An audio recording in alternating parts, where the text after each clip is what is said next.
I decided to stay home alone one day in June because I didn't feel like going shopping. This led to the most embarrassing and terrifying thing that ever happened to me. I was 14 at the time. I was sitting in my living room, working on my homework. I thought I heard something at the front door, so I got up and went into the kitchen to check. The door was locked and there was no one there, so I went back to work. Then I heard it again. I dismissed it as just a stray cat.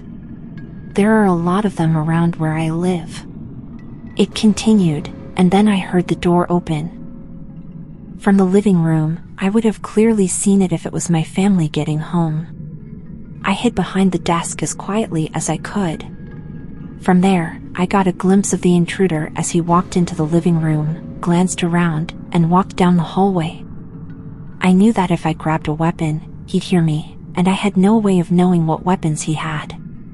As he walked back up the hall, I must have made some small sound I wasn't aware of, because he stopped, looked straight at the desk, and walked towards me. I had already effectively backed myself into a corner, and screaming was useless. There was no one anywhere nearby. He pulled out a gun and cocked it, and pointed it at my chest. "You're going to do exactly as I say, or I will send a bullet through your chest." I nodded, beginning to hyperventilate. "Strip. Now," he demanded. It was then that I realized what he intended to do to me. I briefly thought about resisting, letting him kill me. Then everything I'd been through to find a reason to stay alive a few months before when I was suicidal, came rushing back. I couldn't leave the friends who'd spent late nights convincing me not to go through with it. So I did what he said.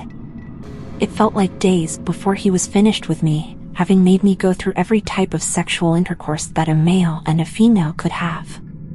I laid there for half an hour after he had left, with no strength left in me, tears streaming from my eyes. Eventually, I managed to grab my clothes and get dressed, shaking.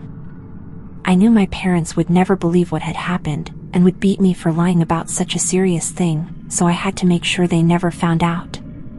I cleaned up and made the house look exactly as it had before. I hopped in the shower to scrub away my shame. It didn't work, as I felt just as dirty and used after. But it did erase any suspicion that anyone else had been in the house. My parents and 2 younger sisters got home about 5 minutes after I got out of the shower.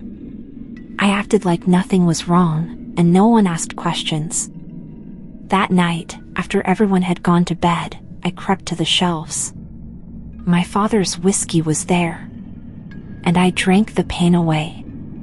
I continued to drink my problems away for the next couple of months, and by my 15th birthday, I was an alcoholic. Then, later on, a good friend of mine who had helped me through some rough times earlier in my life told me he hated that I was drinking so much.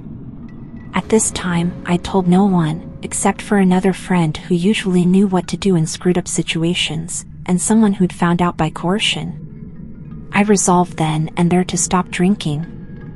Fast forward to today. I'm now 1 month sober, and so far I told the friend who inspired me to quit drinking, as well as a few other trusted friends, about this incident.